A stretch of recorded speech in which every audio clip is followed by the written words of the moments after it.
نے آپ کے سامنے پیش کی ہیں، یہ ان کے مستند علماء ہیں، انہوں نے بھی وہی ترجمہ کیا کہ جو ترجمہ میں نے آپ کے سامنے محدثین کے حوالے سے پیش کیا۔ حضرات ذوالفقار، اگر آپ کو ابھی یہ سابقہ ترجمہ میں جو میں نے آپ کے سامنے پیش کیا تھا سنن النسائی کا پروفیسر ابو انس محمد سرور گوہر صاحب کے حوالے سے، اور انہوں نے بھی وہی ترجمہ کیا تھا کہ بھئی کونی کو ران کے ساتھ نہیں لگایا جائے گا۔ انہی پروفیسر ابو سرور گوہر صاحب نے، پروفیسر ابو انس محمد سرور گوہر صاحب نے، انہوں نے بھی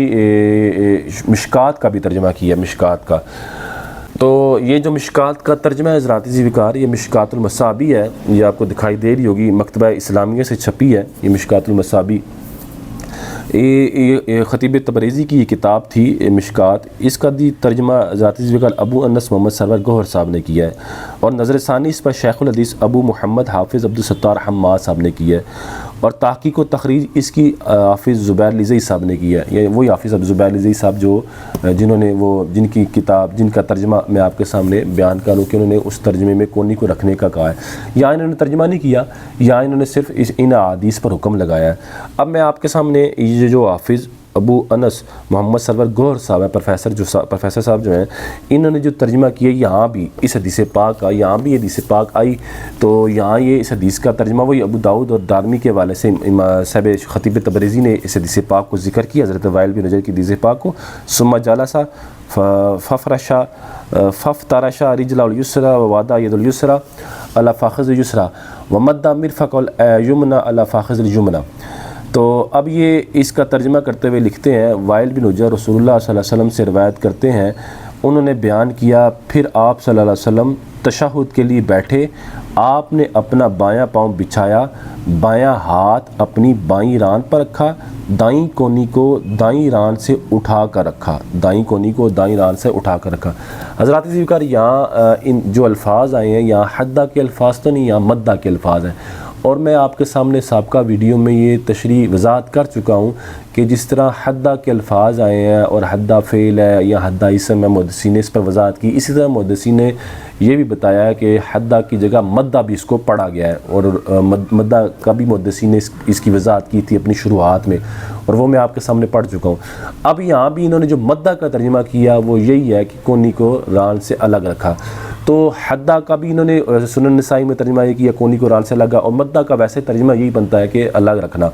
تو یہاں ان دونوں جگہ پر انہوں نے ان میں سے کسی نے کونی کو رکھنے کے بارے میں نہیں کہا کہ کونی کو رکھا جائے گا۔ اسی طرح حضرات ذوالفقار، اگر آپ سنن النسائی شریف ہے، یہ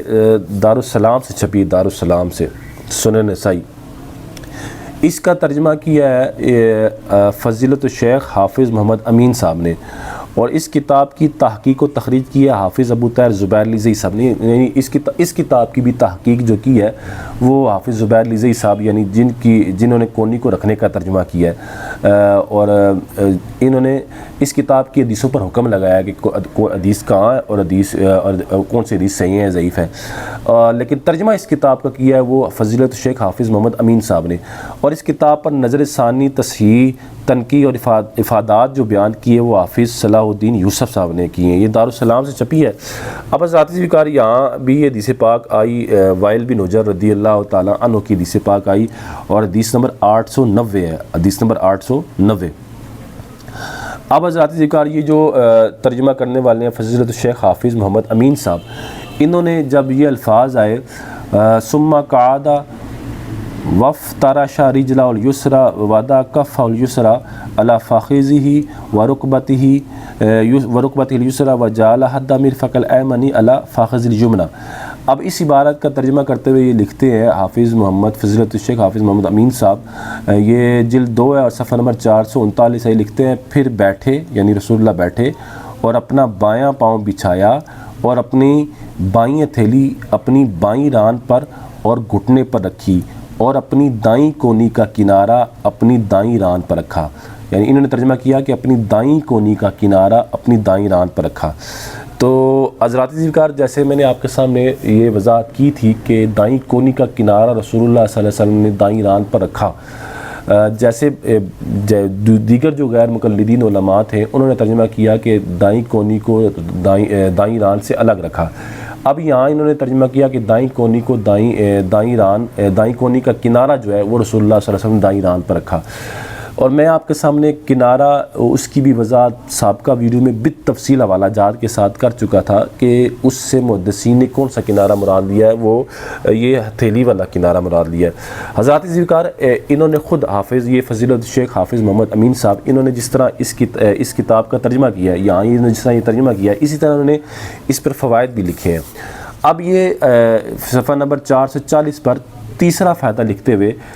لکھتے ہیں، دائیں کونی کا کنارہ ران پر رکھا۔ اس کا فائدہ لکھتے ہوئے لکھتے ہیں، اس کنارے سے کونی کا کلائی والا کنارہ مراد ہے، گویا کونی کو ران کی جڑ والی طرف پر رکھ کر کھڑا کر لے اور کلائی کو ران پر بچھا لے، مگر یہ صورت صرف تورک قاعدہ میں پاؤں کی بجائے زمین پر بیٹھنا اور پاؤں کو دائیں پنڈلی کے نیچے سے باہر نکال لینا کی صورت میں ممکن ہے۔ پاؤں پر بیٹھنے کی صورت میں صرف ہتھیلیاں ران اور گھٹنوں پر ہوں گی اور بازو کوس کی تاند کی طرح ہوں گے۔ خلاصہ کلام حضرات ذوالفقار یہاں یہ ہے، جو میں ان کی عبارت کا جو ترجمہ ہے، مفہوم ہے وہ یہ ہے، یہ کہتے ہیں کہ جو کونی ہے نا، کونی وہ ران پر نہیں رکھی جائے گی، نہ پہلے تشہد میں نہ دوسرے تشہد میں، بلکہ کیا کیا جائے گا، وہ جو کونی کا کنارہ ہے، انہوں نے خود بتایا کہ اس سے حافظ فضیلت شیخ حافظ محمد امین صاحب نے، کہ یہ بھی غیر مقلد عالم ہے، انہوں نے بتایا کہ جو کونی کا کنارہ ہے اس سے مراد ہتھیلی کا کنارہ ہے، ہتھیلی والا جو کنارہ ہے یہ مراد ہے، اور یہ کہتے ہیں کہ یہ بھی تورک کی صورت میں، یعنی پہلے تشہد میں نہیں، جب تورک میں بیٹھیں گے تب اس صورت میں یہ ایسے رکھا جائے گا، اس صورت میں کہتے ہیں ایسے رکھنا ممکن ہے۔ تو ذات ذوالفقار انہوں نے بھی باہر صورت دونوں طرح یہی کہا ہے کہ کونی جو ہے وہ ران پر نہیں رکھی جائے گی، کونی کو ران سے الگ رکھا جائے گا، اور جو رکھا جائے گا کونی کا کنارہ اس سے یہ والا کنارہ مراد ہے۔ اسی طرح حضرات ذوالفقار انہوں نے سنن نسائی شریف کا یہاں بھی انہوں نے ترجمہ کیا، اور سنن نسائی میں یہ حدیث جب دوبارہ آئی تو انہوں نے سنن نسائی دل 3 ہے، اور اس میں انہوں نے جب حدیث نمبر آئی 1200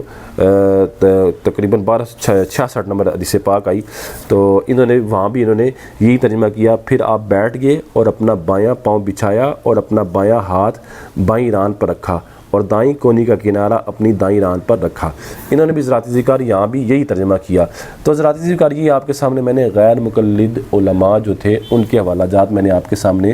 پیش کیے کہ غیر مقلد علماء یہاں یہ کہہ رہے ہیں کہ بھئی کونی کو ران کے اوپر نہیں رکھا جائے گا، اور یہ شیخ زبیر علی زئی صاحب نے جو ترجمہ کیا اس میں کہا کونی کو ران پر رکھا جائے گا، اور حدیث کے الفاظ وہی ہیں وحدہ مرفق الایمن۔ تو حضرات ذوالفقار یہ سب غیر مقلد علماء تھے جنہوں نے یہ ترجمہ کیا کہ بھئی کونی کا جو کنارہ ہے وہ اس سے ہتھیلی والا کنارہ مراد ہے، اور کونی کو ران پر نہیں رکھا جائے گا، کونی کو ران سے الگ رکھا جائے گا۔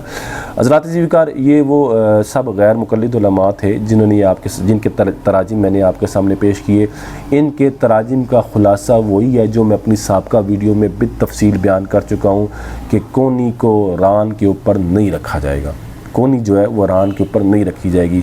اور ہتھیلی کونی کا جو کنارہ ہے یعنی وہ یہ والا کنارہ ہتھیلی والا کنارہ ہے یہ ران پر رکھا جائے گا، اور یہ آلریڈی ران کے اوپر ہوتا ہے، اس کے لیے ایسے کوئی جھکنے کی ضرورت بالکل نہیں ہے۔ اور حضرات ذوالفقار اس سے معلوم ہوتا ہے کہ شیخ زبیر علی زئی صاحب نے اس مختصر صحیح نماز نبوی میں ان سے یہ ترجمہ کرتے ہوئے خطا ہوئی ہے، ان سے غلطی ہوئی ہے، تو اس سے بظاہر یہ پتہ چلتا ہے کہ کونی کو رکھا جائے گا، جبکہ یہ سارے یہ ترجمہ کر رہے ہیں کہ کونی کو ران پر نہیں رکھا جائے گا۔ حضرات ذوالفقار یہ تو میں نے آپ کے سامنے غیر مقلد علماء کے حوالہ جات پیش کیے، ان کے تراجم میں نے آپ کے سامنے پیش کیے۔ اسی طرح حضرات ذوالفقار